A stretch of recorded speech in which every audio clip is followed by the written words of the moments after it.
What I'm going to just talk about, maybe for the next 15 to 20 minutes, I talk and then I open the floor for discussion. And let me just frame it as Syria toward functional coexistence.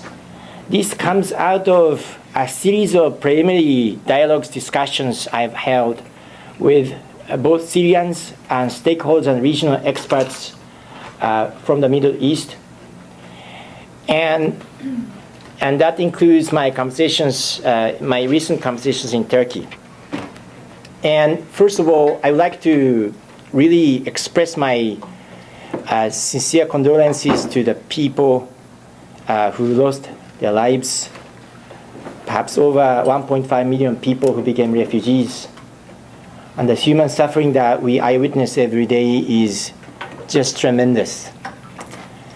I would also like to really state the obvious fact that I am a Japanese citizen, a foreigner, and culturally perhaps away from the Middle East context. I think none of those personal qualifiers would prevent me from seeking my share of responsibility as a citizen to do something about the human suffering that we all share. I don't speak as an expert that has completed some massive multi-year research or something of that nature. I will simply just put highlights of what I'm learning from those conversations, as well as a concrete vision that emerges from the conversations, away from the media coverage. And the overview of what I'm going to say for the next 15 to 20 minutes is basically the following. One is to shed light on conflict analysis. How do we look at the conflict? Second is both international and national profiles of the political processes that go beyond a single-minded commitment to military intervention. And they open the floor. Underlying what I'm going to say is this whole concept of functional coexistence, which I have been working on for the last several years. Functional coexistence refers to a sustained interactive relationship between two or more adversarial parties that actively deny each other or chose not to recognize each other, but with the potential of that relationship evolving into more sustained nonviolent relationship. So examples like East and West Germany during the Cold War comes to mind. And with a tremendous caution, what we are seeing between Taiwan and mainland China for the last several years, especially since 2008, may be seen as qualified examples. I say qualified, just to give you a concrete image.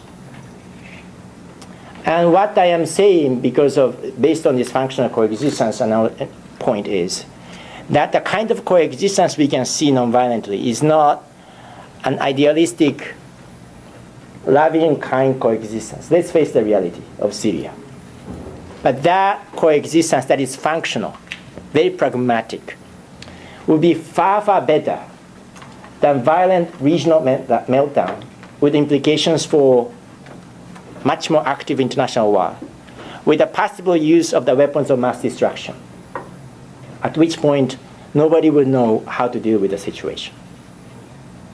So I'm just prefacing all of this by saying that I just speak out of my sheer pragmatism. Then, how should we look at today's situation of conflict? A very basic point. At the School for Conflict Analysis and Resolution, I'll be quite redundant here by saying that violence does succeed in oversimplifying matters, reducing the whole ocean of parties into two polarities, our side, their side, and depending upon which side you take, good side and the bad side, over one issue to deal with. The issue is the other side is evil. Now let's face it. In this room, I think there is a tremendously nuanced understanding here to discard that oversimplification immediately. But outside this room, that thinking is quite pervasive. The opposite of that is systems thinking that looks at the whole system of relationship in a holistic, multi-layered, multi-angled way that expands the notion of time into the past and the present, not sticking only to the present manifestation of violence. While acknowledging polarization as a reality, because it is a reality, unfortunately. And let me simply frame what I just said, systems analysis, by asking a question of why. Yeah?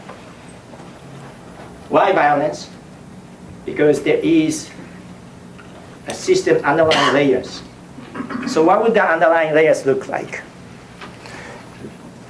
On the one hand, we have small elite element of the Alawite community. I said small, perhaps even less than 5% of the Alawite community, together with many Sunnis and Christians and so many other community members within Syria, supporting the Assad regime.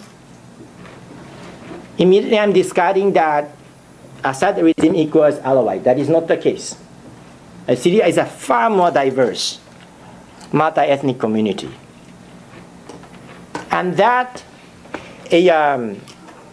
formation, so to speak, is in a very complex manner supported by Shia majority Iran, Hezbollah in Lebanon, with Iran shipping weapons through Iraq, another Shia majority country, with the unfortunate consequence of the Sunni Shia sectarian division being perceived as such. Although the roots of the conflict, in my view, are much more socio-economic. The search for economic justice, let's say for the confiscation of the land by the regime. Evidence, you look at the reasons why the uprisings has been happening for the last 20 months or so. Listen to the causes, the stated grievances of the people. Those are much more socio-economic, as well as the search for political freedom and fear from insecurity. Not too much religious. But the religion begins to be used as a cover because of what may be perceived as a Shia majority involvement for reasons I mentioned. And all of that formation begins to be pitted against not only Sunnis and the Kurdish population, the cuts across Syria, Turkey, Iraq, and Iran, but also the people, both Alawite, Sunni, and all those communities that remain undecided, that want to simply get out of this vortex of the conflict and forced to be in a kill or to be killed mentality, as in the Rwandan genocide. I would put it that way. With Alawite perhaps being under the greatest pressure because of the Alawite affiliation with the Assad regime. And that's what I hear from diverse community members from Syria. And that domestic dynamics, Sunni majority, but not only Sunni, is supported by Saudi, Turkish, Qatari, among other either military or political support. And that happens to be aligned with the United States, France, among other global actors, with the opposite side supported more or less by Russia, that has not so much of a religious but a deep strategic interest rooted in the Cold War and beyond, with ties to Iran and Syria for decades, and China, that is perhaps slightly more distant from Russia regionally, only that it abides by the principle of non-intervention in sovereign state matters for reasons you know. And either because of the regional religious cover or geopolitical cover, the polarization is becoming a very acute product of the massive continuous violence. To me, conflict analysis does undo that polarization and oversimplification, and introduce many other issues that have been long-lasting in Syrian society, such as urban-rural dynamics. Urban cities more or less on the coastal side, rural part on this side, and have-nots, socioeconomic, secular religious, with the Ba'ath Party, ruling party being decisively secular. Muslim Brotherhood, for example, banned from election and from political participation. Christians and Muslims, with the caveat that many of the middle people don't care about those religious differences, yeah? But that is actually a perceived and created reality because of the violence. And among Muslims, Alawite, different Shia communities, Sunni people. But again, those differences are not as divisive as one may think in the midst of the conflict. But much more broadly, underrepresented minorities and better representative minorities of all those kinds. A discussion about the conflict has to bring in all those factors, and put that as a system. Trace the history back into decades, if not centuries, to see where those things come from. And we can get into a very nuanced analysis of this. But I think I'm going to just stop here and simply to say that the role of civil society like ours is to actually introduce different questions related to those factors. Instead of succumbing to a single factor analysis of two parties, one issue that is evil. Now, my conversation with those regional stakeholders does actually suggest a possible profile. And the profile of a political future is as follows. But before I say that, whatever I say, I know in my conversation with them and in my listening to them is met with but. Yeah? Whatever nonviolent future that we brainstorm is always met with but. And behind the but will be many concrete grievances that have to do with this person losing life, that trauma, and we accept all of that. We honor that. And at the same time, the cost of the situation degenerating into the regional and international violent conflict, again with the use of weapons of mass destructions, with global consequences, is just way too huge, far larger than taking some risks for the political processes. At the international level, there has to be a greater mainstreaming of organization of Islamic cooperation, and a little bit emphasis on Permanent 5 of the United Nations Security Council. In a sense that those countries, for good reasons, have been unable to represent the whole of humanity, from which we should look at the Syrian situation. Let me just put it that way, mildly.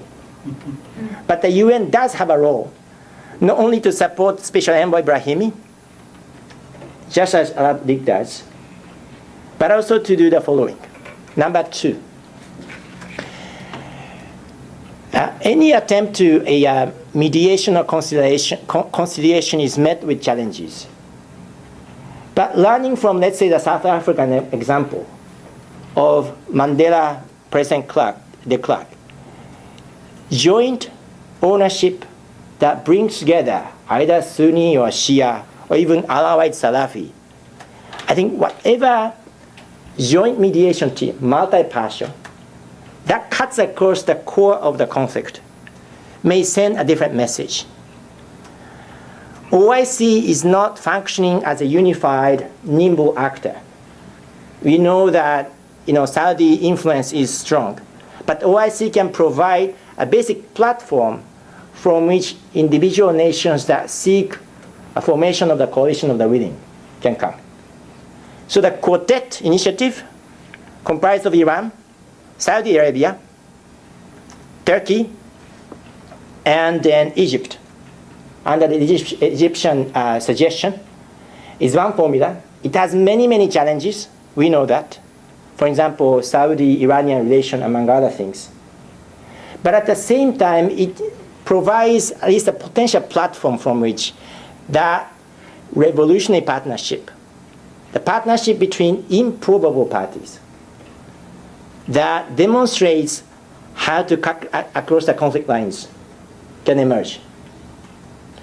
And so, cautiously, I actually support the Quartet initiative. And then, my third basic point about the international process is, I think, about the peacekeeping, but I just mentioned that in the context of talking more about the domestic context. Now, procedural suggestions and substantive suggestions about the future. Procedural. It appears to me that both the Iranian official proposal to Ambassador Brahimi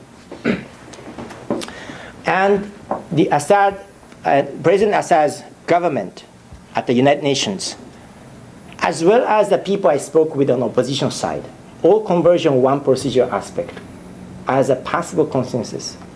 That is free and fair, internationally monitored free and fair elections that include presidential election and /or national parliamentary elections with a dignified exit of President Assad, with a question of justice to be addressed later,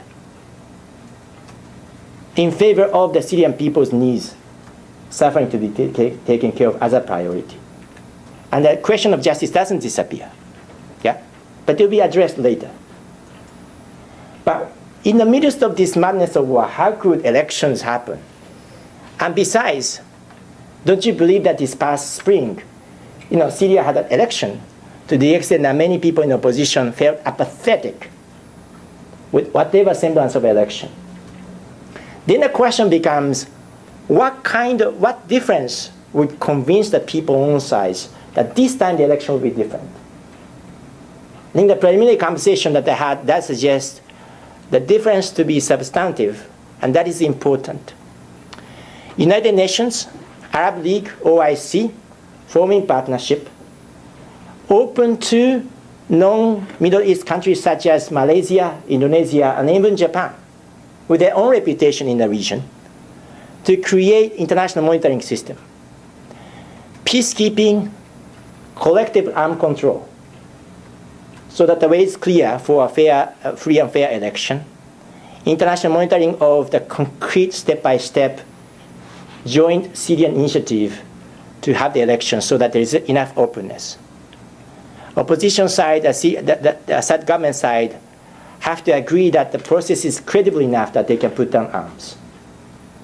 And arms control such that the countries that have been supplying arms would stop in that process.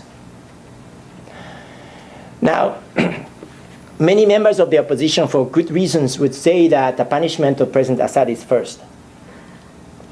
Yet if it becomes a non-starter, what goodness do we have to seek that for the sake of Syrian people? Then, even if the election is a process, that doesn't guarantee any substantive political mechanism. We need governance system. Yeah? Election is a process. Then what would the governance system look like? Three images emerge. One is a multinational government of sort, multinational coalition.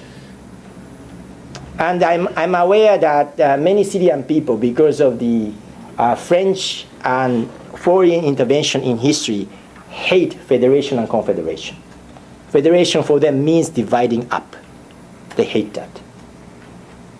But the basic point about the multinational government, with whatever details, is to have guarantee of minorities.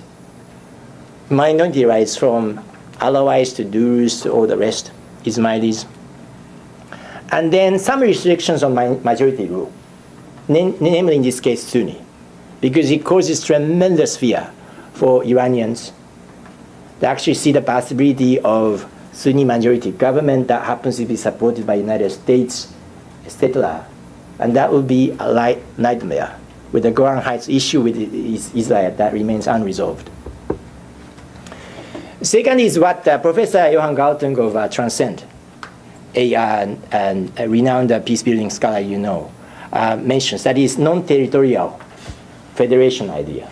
It is not the regional geographic federation that kind of divides things up, but non-territorial federation does suggest having two chambers. One is more of a regional provincial chamber that has regional representatives. The second is national representatives.